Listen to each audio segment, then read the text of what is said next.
Toping kameranya kurang ke bawah Pak Toping. Katanya cuman hidung ke atas doang. Stop.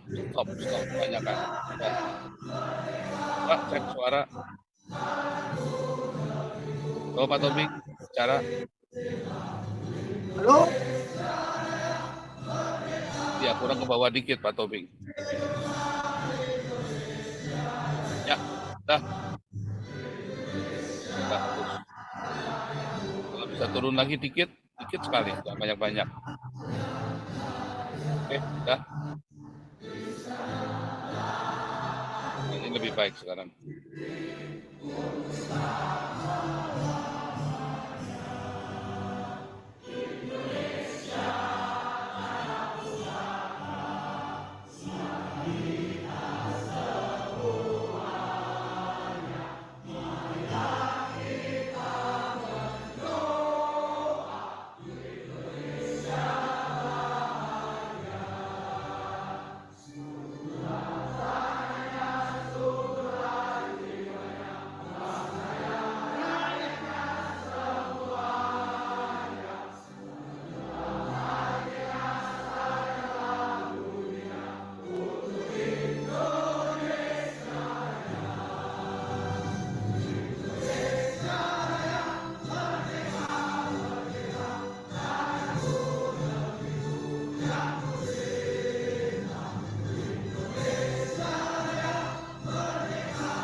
Selamat malam, salam, puji Tuhan, praise the Lord, haleluya.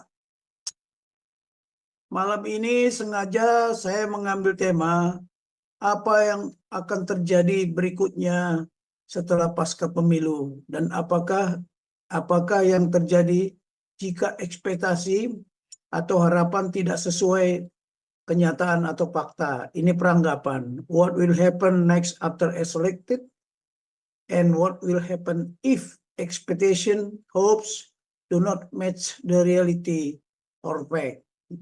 Kemudian yang paling menonjol sekarang ini karena debatnya antara oposisi, antara pemenang dan yang kalah, mana yang lebih berdaulat, undang-undang atau suara rakyat. Nah, keywordnya hari ini Undang-Undang Dasar, Konstitusi, dan Kedaulatan Rakyat. Sasaran yang ingin dicapai dari pencerahan dan pembekalan ini tetap ya rakyat diedukasi untuk memperoleh inspirasi dan motivasi dalam mencari jawaban solusi terhadap permasalahan kehidupan bernegara yang berajaskan Pancasila sesuai amanat pembukaan konstitusi Undang-Undang Dasar 45. Pada kesempatan yang lalu, saya sudah menyampaikan bahwa PDIP yang berakhir adalah pemenangnya, pemilu 99 itu pemenangnya adalah PDIP yang meraih 135 kursi.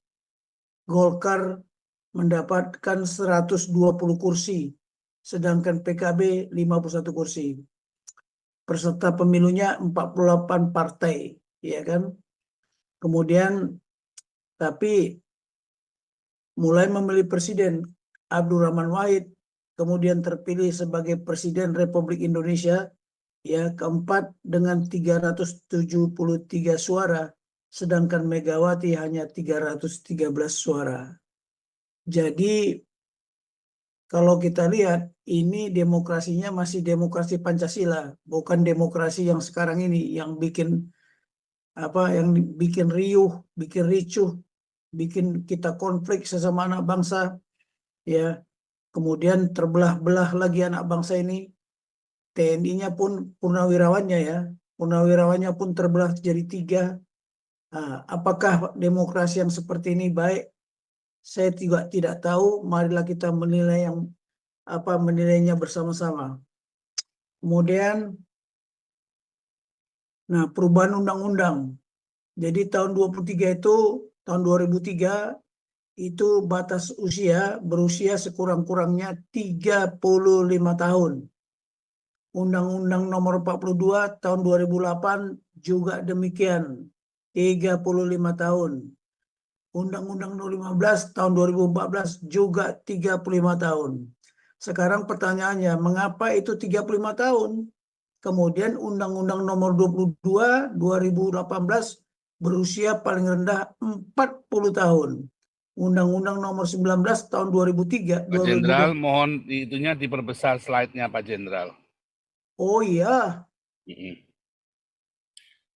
Dibikin slide PowerPoint kanan bawah. Ya, ya. Tidak ambil itu. Ya, tunggu, aduh, Kiri lupa. dikit. Iya, udah. Leset. Aduh. Sedap. Ini. Oke, cakep. Oke. Nah, 2023 bertentangan dengan Undang-Undang Dasar Negara Republik Indonesia. Jadi dua Undang-Undang Nomor 22 2023 bertentangan. Kameranya diturunin lagi dikit Pak Jenderal. Waduh, ini Dikit repot aja. sekali. Oh, ya. Nah, Jadi, tapi turunin lagi karena Pak Jenderal kan nunduk kepala, jadi turunin lagi dikit supaya jangan kelihatan hidungnya doang. oke. Turunin lagi nggak apa-apa. Ya, udah bisa. Turun lagi karena Pak Jenderal kan nanti dia nunduk begitu, dia nggak cuma kelihatan hidungnya doang. Dah.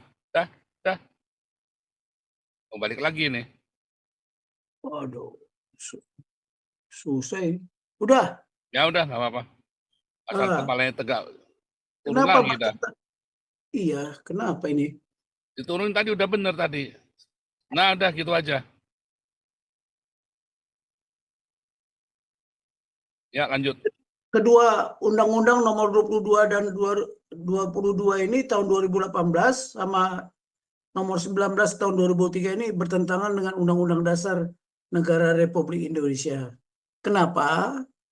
Jadi orang yang berumur 36, 37, 38 tidak mempunyai kesempatan. Jadi tidak adil, tidak memberikan kesempatan kepada semua orang atau warga negara berhak menjadi presiden.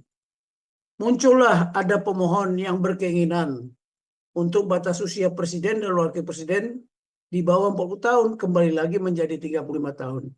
Inilah masalah keributan dalam pemilihan umum ini, ya masalahnya umur, tapi ditambahi oleh Ketua MK. Jadi orang sudah punya pengalaman menjadi kepala daerah. Padahal presiden-presiden sebelumnya nggak pernah itu jadi kepala daerah. Jadi kita kembalikan aja lah bagaimana yang benar, bagaimana memberikan kesempatan kepada anak-anak muda. Baiklah, itu ya.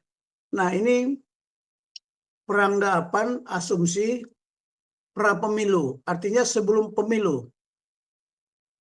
Beberapa lembaga survei beranggapan pemilu akan berlangsung 1 putaran untuk kemenangan paslon nomor 2. Sedangkan paslon nomor 1 dan nomor 3 tidak yakin 1 putaran karena belum fakta, baru indikasi. Ya, tapi belakangan dia kampanye ikut-ikutan 1 putaran juga kan. Kelompok-kelompok yang berseberangan dengan lembaga survei menyatakan kalau 1 putaran sudah dipastikan curang. Nah, inilah sekarang isu-isu yang ditebarkan pada saat pra pemilu. Makanya kalau yang menang saat ini dianggap curang. Tapi nanti kita bahaslah masalah kecurangan. Untuk menggagalkan pemilu 1 putaran, dilakukanlah peperangan informasi dengan menyebarkan isu-isu, ada yang hoak, ada juga yang tidak hoak, dengan menyatakan jika mau menang, Jokowi harus diturunkan karena melanggar konstitusi dan melanggengkan kekuasaan melalui dinasti politik. Gibran masih bocah ingusan, rekam jejaknya belum terbukti. Kemudian dibilang apa? Prabowo Gibran didiskualifikasi dari pencalonan capres dan cawapres karena keputusan MK itu tidak konstitusional lah begitu. KPU melanggar undang-undang karena menyetujui paslon nomor 2 ikut pemilu, bahkan sudah disidangkan. Ya, undang-undang pemilu yang diputuskan MK cacat, etika dan moral berat. Terutama yang diributkan adalah masalah batasan umur dan sudah berpengalaman sebagai kepala daerah. Dikembangkan lagi, jangan pilih pemimpin diktator dan pelanggaran HAM serta tidak sehat dan korupsi alutsista. Masalah pembelian pesawat Mirage 2005. Ya, 2000-5. Presiden ikut cawe-cawe. Paslon nomor 2 telah melakukan kecurangan dengan tuduhan melakukan intimidasi terhadap pendukung atau partisipan paslon nomor 1 dan nomor 3. Ini isu-isu yang dikembangkan pada saat pra pemilu. Jadi mereka berperanggapan seperti itu. Oh, tunggu dulu. Kemudian hasil quick count ini pada saat pemilu ya. Hasil quick count beberapa lembaga survei paslon nomor 2 secara fakta ini kok.